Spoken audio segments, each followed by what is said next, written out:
نمرا کی چیخیں سن کر اس کے امی ابو کمرے میں آ گئے۔ کیا ہوا نمرا؟ وہ بتاؤ بھی کیا ہوا؟ کوئی برا خواب دیکھا ہے کیا؟ نمرا، میرے بچے، تم ہمیں پریشان کر رہی ہو۔ امی کچھ نہیں ہوا، رات کو ہارر مووی دیکھی تھی تو ایسا ہی ہوگا، ذیشا نے نہایت ہی بے نیازی سے کہا، جیسے وہ خود سو رہی ہو اور نمرا نے مووی دیکھی ہو۔ نمرا جو ڈر کے مارے پسینے چھوٹ رہے تھے اپنی امی کے ساتھ لگی ہوئی تھی اور ان کے ساتھ سونے کی ضد کر رہی تھی، جس کی وجہ سے اس کی امی اسے اپنے ساتھ لے گئی اور ذیشا روم میں اکیلی تھی اور اپنی چالاکی پہ خوش ہو رہی تھی۔ ذیشا بیٹا، نمرا کو بہت تیز بخار ہے، اس لیے آج آپ اپنا ناشتہ خود بنا لو۔ اچھا ٹھیک ہے امی، ویسے اس میں بخار والی کون سی بات تھی؟ ذیشا سوچنے لگی۔ امی، اسی چڑیل کی وجہ سے سب کچھ ہوا ہے، بھوتوں کی طرح اس نے آدھی رات کو مووی دیکھی ہے۔ ذیشا اپنی رات کو جھوٹ بولا تھا۔ نہیں امی، اس نے بھی دیکھی تھی۔ امی، یہ چڑیل جھوٹ بول رہی ہے، اس نے مجھے ڈرایا تھا۔ اور نمرا نے ساری بات اپنی امی کو بتا دی، جس کی وجہ سے اس کی امی نے ذیشا پر غصہ کیا اور نمرا کو دوائی دی۔ ہیلو ذیشا، آمنہ نے ذیشا کو دیکھتے ہوئے کہا۔ ہائے، کیسے ہو؟ میں ٹھیک ہوں، تم سناؤ؟ میں بھی ٹھیک یار۔ ذیشا، تم اماں بنی ہوئی ہو، مطلب یہ جو دوپٹہ پہنا ہے اس کی بات کر رہی ہوں، اتارو اس کو۔ لیکن یار، لیکن کچھ نہیں، ابھی کے ابھی اتارو یار، میری بات مانو۔ کوئی بات نہیں، ابھی اتارو۔ اماں جی نہیں ہے تو اس نے فورس کیا۔ یار کیا ہے، لو اتار دیا۔ خوش؟ ہاں خوش۔ اب بتاؤ ٹیسٹ آتا ہے کیا؟ یار پاگل ہو گئی ہو کیا؟ ہم نے نہیں کیا، کیونکہ وہ کلاس سے باہر نکالے گی پھر ہوگا۔ ابھی تو پارٹی شروع ہوئی ہے۔ ہاں ہاں ہاں، دونوں نے کیکا لگایا اور ذیشا حیرت سے انہیں دیکھتی رہ گئی۔ اور اگر تو نے دیا نہ ٹیسٹ تو بات نہیں کریں گے ہم؟ میں ایسا کچھ نہیں کرنے والی، پلیز، ہماری دوستی کی خاطر بہت مزہ آئے گا۔ آج کا ٹیسٹ جس کو نہیں آتا وہ میری کلاس سے نکل جائے، میم فرزانہ نے آتے ساتھ ہی کہا، جس پہ وہ تینوں اٹھ کر نکلنے لگی کہ میم نے روکا ذیشا کو۔ ذیشا بیٹا، آپ کو نہیں آتا کیا؟ نہیں میم، آپ ایسے لوگوں سے دور رہیں اور نکل جائیں کلاس سے تاکہ آپ کو احساس ہو۔ حور اسے تعصب سے دیکھنے لگ گئی۔ سیلفیاں رے سیلفیاں، ہائے رے میری سیلفیاں۔ نبیہ اور آمنہ کتابیں پکڑ کر گانا گا رہے تھے کہ آمنہ ذیشا سے حمزہ کے بارے میں پوچھنے لگی۔ اچھا بتا، حمزہ سے تو سیریس ہے؟ آمنہ نے سوال کیا۔ یار مجھے وہ بہت اچھا لگتا ہے اور میرا سب کچھ ہے وہ۔ اوکے، بہت فاسٹ جا رہی ہو۔ اچھا، وہ جس بات کو بھی کرنے کو کہے کر لینا، اماں نہ بننا، وہ تمہیں آزمائے گا، اگر تم فیل ہو گئی تو کیا؟ یار ایسا نہیں بولو، وہ میری زندگی ہے۔ اوہو جی، ان دونوں نے جی کو لمبا کرتے ہوئے کہا۔ بتاؤ نا یار، تو یہ کہ تم اسے کھو دو گی؟ نہیں، وہ مجھ سے بہت پیار کرتا ہے۔ اتنا یقین؟ ہاں بہت زیادہ۔ صحیح ہے، لگی رہو۔ ذیشا کے جی ہو، آمنہ نے ہلکی آواز میں نعرہ لگایا۔ امی، اس بھوتنی کو دیکھیں، موبائل پر پاسورڈ لگایا ہے۔ نمرا تم اپنا یوز کرو، میرا خراب ہے، پتہ تو ہے تمہیں، دماغ کا کباڑہ نہیں کرو، اور واپس دو، مجھے پڑھنا ہے۔ ذیشا بیٹے، اس کے بابا نے اسے بلایا۔ جی بابا جانی؟ بیٹے تمہارے کالج سے فون آیا ہے، وہ ٹیچر نے تمہاری شکایت کی ہے۔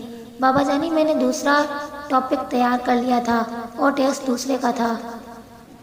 نیرا بیٹا، ہمیشہ یاد رکھنا، انسان کے کئی روپ ہوتے ہیں اور وہ کب کس روپ میں آئے اس کا پتہ نہیں ہوتا۔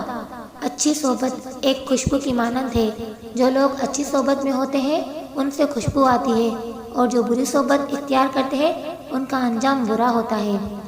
کچھ لوگ اچھے بن کر ڈستے ہیں اور وہاں سے ڈستے ہیں جہاں کا انسان کے وہم و گمان میں نہیں ہوتا، اور سب سے خطرناک وہ لوگ ہوتے ہیں جو دوست بن کر وار کریں، ان سے بچنا چاہیے اور دوستی دیکھ کے کرنی چاہیے۔ میرے بیٹے، بد سے بدنام برا ہوتا ہے، جیسے اگر کوئی شخص چوری کرتا ہو اور ایک شخص نہ کرتا ہو، اور چوری وہ شخص کرے جس نے کبھی کی ہی نہ ہو، تو پولیس کس کو پکڑے گی؟ جو چوری کرتا ہوگا اسے، کیونکہ ان کی نظر میں وہ چور ہے۔ اسی طرح ہی بیٹا، اگر آپ اچھی صحبت اختیار کرو گے لیکن اچھے کام نہیں کرو گے، تبھی آپ اور اگر بری صحبت اختیار کرو گے لیکن برے کام نہیں کرو گے تو اپنی صحبت کی وجہ سے برا کہلاؤ گے۔ اور بیٹیاں ماں باپ کا فخر ہوتی ہیں، کبھی ہمارا سر جھکنے مت دینا۔ اب جاؤ اور جا کے پڑھو، میں تم میں اپنا بیٹا دیکھتا ہوں، تم میری بیٹی نہیں بیٹا ہو۔ بابا لو یو، میں آپ کا سر کبھی نہیں جھکنے دوں گی۔ لو یو ٹو میرا بچہ، کل سے آپ ڈرائیونگ سینٹر جوائن کر لینا۔ سچ میں بابا؟ جی سچ میں میرا بیٹا۔ بابا میں بہت بہت بہت خوش ہوں۔ اس کی مسکراہٹ دیکھ کر اس کے باپ کی ساری تھکاوٹ اتر گئی۔ اف یار جان میں بہت خوش ہوں۔ ذیشا نے کمرے میں آتے ساتھ ہی حمزہ کو میسج کیا، میری جان خوش کیوں ہے؟ کیونکہ میں ڈرائیونگ سیکھ رہی ہوں کل سے۔ واقعی؟ یہ تو بہت اچھی خبر ہے، تو مجھے مٹھائی کب کھلا رہی ہو؟ میں کیسے کھلاؤں گی؟ جیسے کھلاتے ہیں، اور اپنی تصویر تو بھیجو، بہت دل کر رہا ہے تمہیں دیکھنے کا۔ اچھا ٹھیک ہے بھیجتی ہوں۔ Love you me future wife. Love you too پاگل لڑکے۔ اور وہ پوری رات باتیں کرتے رہے اور ٹائم کا پتہ ہی نہیں چلا۔ ذیشا بیٹا اٹھ جاؤ، کالج کے لیے لیٹ ہو رہی ہے۔ ماما 2 منٹ۔ ذیشا بچے 2 منٹ اور سونے سے کچھ نہیں ہوگا، فوراً اٹھو۔ اچھا آ رہی ہوں۔ اف سر چکرا رہا ہے، آج چھٹی کر لیتی ہوں۔ نہیں یار، اگر چھٹی کی تو گاڑی بھی پوسٹ پون ہو جائے گی۔ ایک تو رات کو وقت کا پتہ ہی نہیں چلا، کیا بکواس ہے یار۔ ذیشا برے برے منہ بنا کر اٹھی تھی اور اس نے آج بھی کچھ نہیں پڑھا تھا۔ ذیشا گرتی پھرتی کالج تو پہنچ گئی تھی، لیکن اسے ابھی بھی نیند آ رہی تھی اور وہ کلاس کے دوران سو رہی تھی کہ اچانک میم کی آواز آئی، جس سے اسے ہوش آیا کہ وہ کالج میں ہے۔ ذیشا بیٹا کیا آپ رات میں نہیں سوئی تھی؟ میم میمونہ نے اس سے دریافت کیا۔ میم میری طبیعت خراب ہے اس لیے ایسا ہوا، I am sorry. It's okay Zeesha بیٹا، اگر زیادہ طبیعت خراب ہے تو آپ گھر چلے جائیں۔ آمنہ اور نبیہ خوش تھیں کہ ان کی جال میں ذیشا پھنس گئی ہے۔ سنو گڑیا، ابھی تم عشق مت کرنا، ابھی گڑیا سے کھیلو۔ تمہاری عمر ہی کیا ہے؟ فقط 17 برس کی ہو، ابھی معصوم بچی ہو۔ نہیں معلوم ابھی تم کو کہ جب بھی عشق ہوتا ہے تو انسان کتنا روتا ہے، ستارے ٹوٹ جاتے ہیں، سہارے چھوٹ جاتے ہیں۔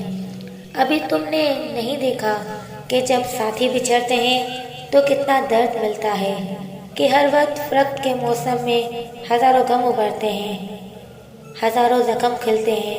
سنو گڑیا، میری مانو، پڑھائی پر توجہ دو، کتابوں میں گلابوں کو کبھی بھولے سے مت رکھنا۔ کتابیں جب بھی کھولو گی یہ کانٹوں کی طرح دل میں چبھیں گی، خون بہائیں گے، تمہیں پیروں سے ٹائیں گے۔ کسی کو خط نہیں لکھنا، لکھائی پڑھائی جاتی ہے، پکڑی جاتی ہے، بڑی رسوائی ہوتی ہے۔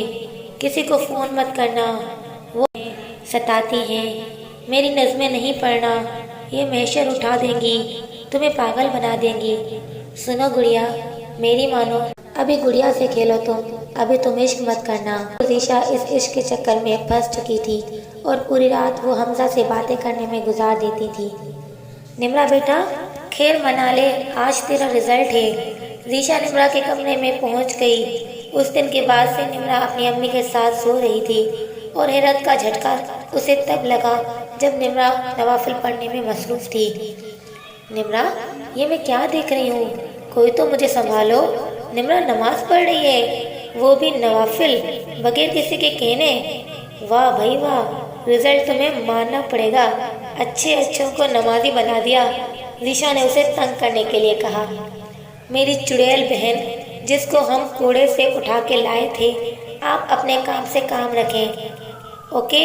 مجھے نہیں تم ملی تھی کوڑے سے، چلو مان لیا، اب تمہیں احساس کمتری کا شکار بھی تو نہیں بنانا نا؟ نمرا نے اسے جاتے ہوئے کہا۔ تجھ سے بات کرنا ہی بیکار ہے، تو کس نے کہا کرو، جاؤ حمزہ۔ ذیشا پہلے تو گھبرائی، پھر سنبھل کے بولی، کون حمزہ؟ ڈائن، میرا رزلٹ آنے دے، پھر تیری کلاس لوں گی۔ اف، اس کو کیسے پتہ چل گیا؟ ذیشا نے دل میں اسے کوسا۔ اور یاد رکھنا، مجھے وہ نہ بچایا تو جا کے ماما کو بتا دوں گی سب۔